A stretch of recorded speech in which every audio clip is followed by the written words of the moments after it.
Economic barriers, trade barriers को खत्म करने के लिए जो ब्रिक कंट्रीज थी, इन्होंने अपना एक बैंक बनाया था, इसका नाम था ND।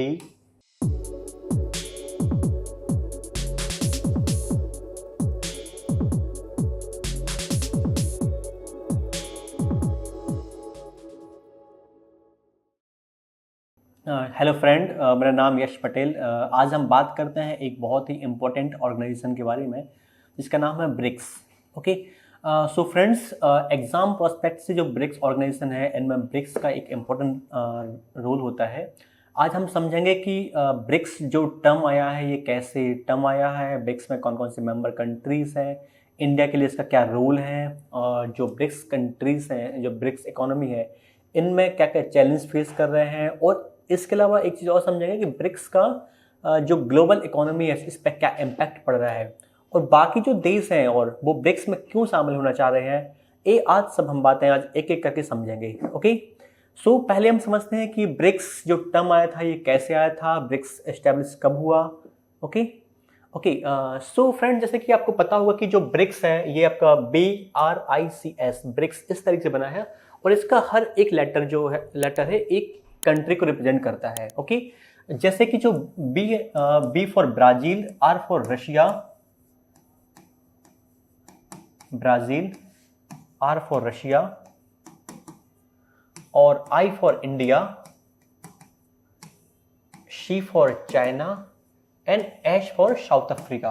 ओके, सो सारे जो कंट्रीज मेंबर थे, जो उनकी कंट्री नेम के जो पहला लेटर था उसके एक एक लेटर जोड़कर ब्रिक्स का नाम बनाया गया। ठीक है, तो हम यहाँ पे ये देखते हैं कि ब्रिक्स बनाने की ज़रूरत क्यों पड़ी, ये कैसे स्टार्ट हुआ, ये टर्म क्यों दिया गया, ये सब चीज़ें समझते हैं एक करके। ओके, सो इसको समझने के लिए हमें थोड़ा सा और पहले जाना पड़ेगा। ये यदि हम यहाँ पे जाते हैं लगभग 1945 के अप्रॉक्स, जहाँ पे सबको पता है सेकेंड वर्ल्ड वॉर हुआ था। सेकेंड वर्ल्ड वॉर के बाद क्या हुआ कि जैसे कि जहाँ पे हमने देखा कि सेकेंड वर्ल्ड वॉर के बाद जो अमेरिका है, USSR था, इनकी जो एक प्रकार से जो पावर थी ये बढ़ गई थी, और USSR और अमेरिका के बीच में कोल्ड वॉर भी कहीं ना कहीं स्टार्ट हुआ।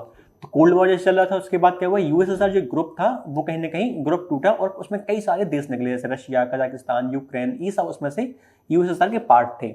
ओके, तो जैसे जब लगभग 1991 1992 में USSR अलग अलग हुए, कंट्रीज बने, तो उसके बाद क्या हुआ, तो जो USA था, अमेरिका, इसकी जो पावर हेजनवी काफ़ी बढ़ चुकी थी। तो कई सारे जो इकोनॉमिस्ट थे, इन्हें लग रहा था कि इसको अमेरिका की जो हेजनवी, अमेरिका की जो मोनोपोली, इन सबको कंट्रोल करने के लिए कहीं ना कहीं कुछ कंट्रीज, कुछ जो ग्रुप थे ये आगे आने की कोशिश कर रहे थे। उसी ग्रुप में से एक ब्रिटिश इकोनॉमिस्ट थे, जिम ओ'नाइल। जिम ओ'नाइल ने एक इमर्जिंग इकोनॉमी, जो आपकी मेजर इमर्जिंग नेशनल इकोनॉमी थी, जैसे कि ब्राजील, रशिया, इंडिया, चाइना, इन सब कंट्रीज को लेकर एक ग्रुप बनाया जिसका नाम रखा ब्रिक। और उनका मानना था, जिम ओ'नाइल का मानना था कि ये जो कंट्री है, जो ये आने वाले 50 सालों में ग्लोबल इकोनॉमी में ये अपना जो पावर है कायम करेंगे, और यही आगे जो 4 कंट्री हैं, ब्रिक कंट्री हैं, ब्रिक इकोनॉमी है, ये आने वाले 50 सालों में लीड करेगी। ओके, सो ब्रिक में कौन कौन शामिल थी? B for Brazil,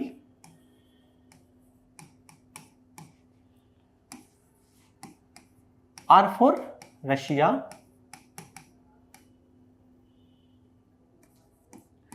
I for India, C for China. Okay, so पहले जब ये ब्रिक्स ऑर्गेनाइजेशन बना था तब उस टाइम पे सिर्फ 4 ही कंट्री थी, Brazil, Russia, India and China. Okay, so ये स्टार्ट कहाँ से होता है?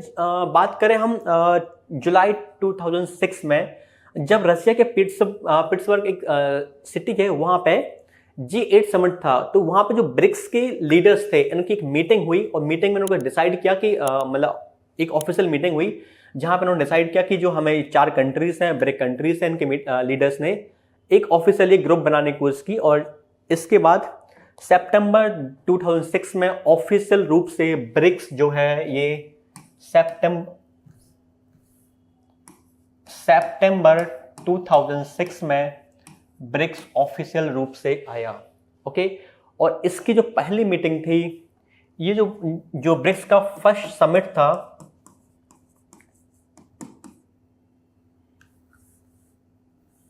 एक मिनट,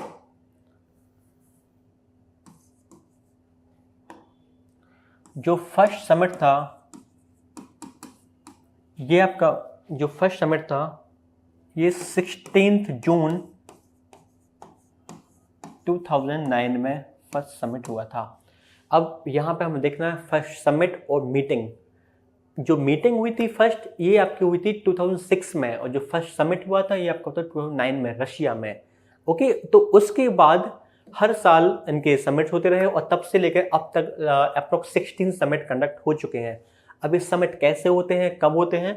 ये समिट यदि आप देखोगे कि हर साल किस तरह के समिट होते हैं, तो इनका एक बेसिक इस तरीके चलता है समिट, जैसे कि मान लो ये नाम है इसमें ब्रिक्स। तो यदि जो समिट पहले रशिया में हुआ है, इसके बाद जो अगला समिट होगा ये आपका इंडिया में होगा, इसका जो अगला समिट चाइना में होगा, फिर समिट साउथ अफ्रीका में होगा, उसके बाद अगेन आपका समिट ही ब्राजील में होगा। इस तरीके से इनके समिट चलते रहते हैं। ओके, सो फर्स्ट जो समिट हुआ था ये 2009 में रशिया में हुआ था। उसके बाद जो अगला समिट 2010 में हुआ था, ये जो इंडिया में हुआ था। इसी समिट में जो समिट हुआ था ना, इसी समिट में 2010 में साउथ अफ्रीका इसका पार्ट बना था, और तब से ये जो ब्रिक था ये ब्रिक्स नाम से जाने लग गया, ब्रिक्स, जहां पे एस जुड़ गया और इसका एस फॉर्म साउथ अफ्रीका। तो Brazil, Russia, India, China and south Africa, ये 5 जो इमर्जिंग कंट्रीज, इकोनॉमिक कंट्रीज हैं, इनको मिलके ब्रिक्स बना हुआ है। ओके,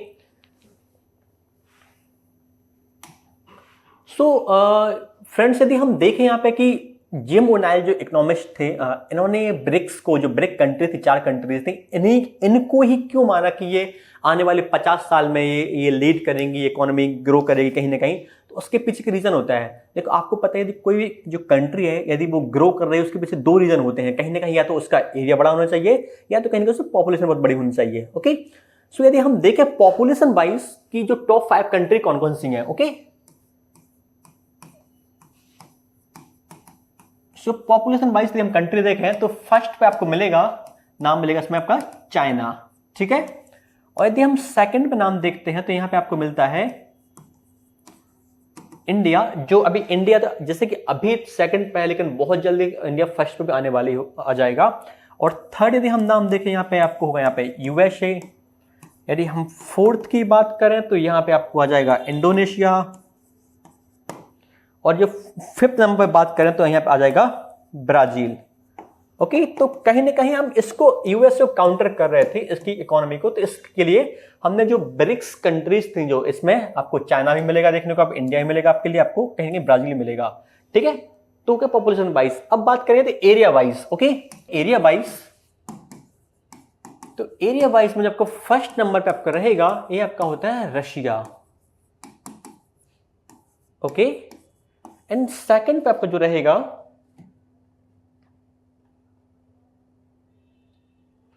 सेकंड पे आपका होगा कनाडा।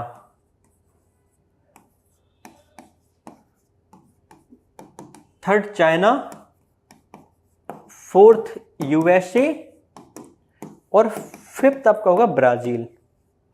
ओके, सो यदि आप देख पा रहे होंगे तो यहां पे जो ब्रिक्स कंट्री है ये आपके पॉपुलेशन वाइज भी टॉप 5 में आपके नाम आ रहे हैं इनमें, और एरिया वाइज देखें तो भी इनका नाम है ब्रिक्स कंट्रीज का। वहीं पे देखें यदि आप पॉपुलेशन वाइज थर्ड नंबर आपका यूएसए है, और यदि बात करें एरिया वाइज तो फोर्थ नंबर का यूएसए।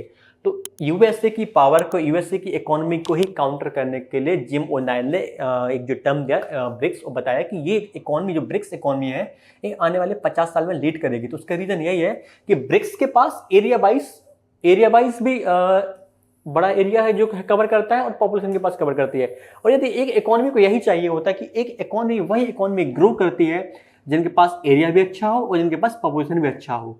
ओके, तो ये सब चीजों को, इन पैरामीटर्स को देखकर ही जिम ओनाइल ने बताया था कि जो ब्रिक इकोनॉमी होने वाली है, आने वाले कुछ सालों में, 50 सालों में ये ग्लोबली लीड करने वाली है। ओके, सो यदि हम यहाँ पे देखें कि 2006 में ब्रिक्स आपका एस्टेब्लिश्ड होता है।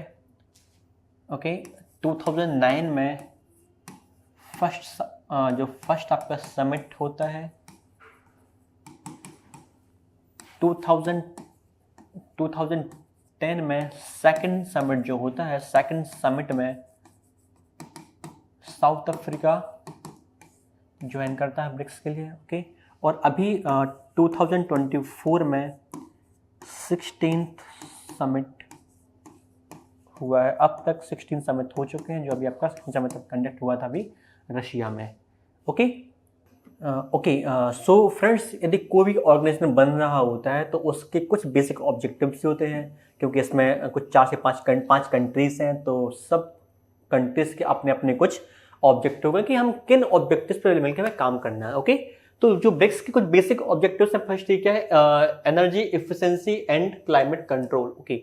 सो जैसे कि जो डेवलपिंग कंट्रीज है, यदि उनमें पॉपुलेशन ज़्यादा है तो कहीं ना कहीं हमारा काम क्या होता है कि हमें इफिशिएंसी पे काम करना होता है, कि हम कैसे कम से कम अपनी जो एनर्जी है उसको इफिशिएंसी को बढ़ा सकें, ओके। सो पहला इनका जो ऑब्जेक्टिव था, ये था आपका energy efficiency and climate control, इस पे वर्क करना, ओके। और सेकंड था रीजनल डेवलपमेंट। थर्ड ऑब्जेक्टिव था ऑप्टिमम यूजेस ऑफ रिसोर्सेज, जो रिसोर्सेज हमारे पास है, लाइक जो कोल, एनर्जी, पेट्रोलियम, जो भी रिसोर्सेज है उनका ऑप्टिमम यूज करना। एंड फोर्थ ट्रेड बैरियर मतलब जो भी जब हम ट्रेड करते हैं, इंटरकॉन्टिनेंटल ट्रेड से आपके जो भी ट्रेड हो रहे हैं, तो इनके जितने बैरियर्स हैं ताकि हम इंपोर्ट एक्सपोर्ट को प्रमोट कर सकें, इसके लिए ट्रेड बैरियर्स को खत्म करना, ये हमारे मेन ऑब्जेक्टिव थे ब्रिक्स के, ओके। अब जैसे मैंने कहा कि ट्रेड बैरियर्स खत्म कैसे करेंगे? ट्रेड बैरियर्स खत्म करने के लिए हमें अपने मार्केट को प्रमोट करना पड़ेगा, इकोनॉमी को प्रमोट करना पड़ेगा। तो इसलिए इकोनॉमिक बैरियर्स, ट्रेड बैरियर्स खत्म करने के लिए जो ब्रिक कंट्रीज थी, इन्होंने अपना एक बैंक बनाया था, इसका नाम था NDB। इसका फुल फॉर्म होता है new development bank. So new development 2014 में ब्रिक कंट्री ने मिलकर बनाया था। इसका जो हेडक्वार्टर है, ये हेडक्वार्टर है शंघाई चाइना में।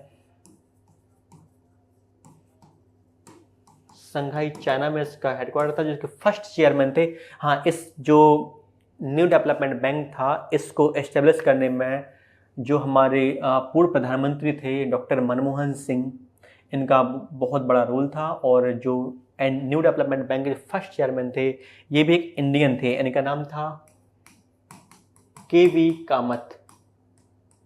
ये फर्स्ट चेयरमैन थे न्यू डेवलपमेंट के, जो एक इंडियन थे, ओके। सो ओवरऑल देखा जाए ना कि जो ब्रिक्स ऑर्गेनाइजेशन में है, ब्रिक्स ऑर्गेनाइजेशन में इसका जो पॉपुलेशन वाइज बात करें यदि हम, तो वर्ल्ड की पॉपुलेशन का अप्रॉक्स 45% अप्रॉक्स ये पॉपुलेशन कवर करता है ब्रिक्स, ओके। और यदि हम बात करें इकोनॉमी वाइज, तो अप्रॉक्स 28% ये ग्लोबल जो 28% जो इकोनॉमी है, ये आपकी ग्लोबल इकोनॉमी को कवर करता है। तो ब्रिक्स ऑर्गेनाइजेशन इस तरीके से बहुत इंपॉर्टेंट रोल प्ले करता है ग्लोबल इकोनॉमी में, क्योंकि इसके पास पॉपुलेशन भी है, इसके पास एरिया भी है, ओके। और सो यही सब कारण है कि जो बहुत सारी कंट्रीज हैं ये ब्रिक्स में जुड़ना चाहती हैं, ओके। सो 23 में हमने कुछ जो ब्रिक ऑर्गेनाइजेशन था, इनकी जो मीटिंग हुई थी, इसमें कुछ कंट्रीज को हमने ज्वाइन करने के लिए इनवाइट भी किया था, जिनमें से कुछ कंट्रीज ने जो हमारा इन्विटेशन था उसको एक्सेप्ट भी किया था, ओके। सो जिनमें से इजिप्ट, ईरान, UAE, सऊदी अरब और इथोपिया, ये कंट्रीज थी। ये कंट्रीज का ब्रिक्स का पार्ट बनी है, ओके। सो फ्रेंड्स, अगले वीडियो में, अगले पार्ट में हम देखेंगे कि जो ब्रिक्स है कैसे ओके फ्रेंड्स, सो अगले वीडियो में हम बात करेंगे कि जो ब्रिक्स है, ब्रिक्स के सामने क्या चैलेंजेस आ रहे हैं, क्या इसकी लिमिटेशंस हैं, राइट। और ब्रिक्स में इंडिया का क्या रोल होने वाला है, ओके। सो फ्रेंड्स, ये सब चीज़ें हम अगले वीडियो में देखेंगे।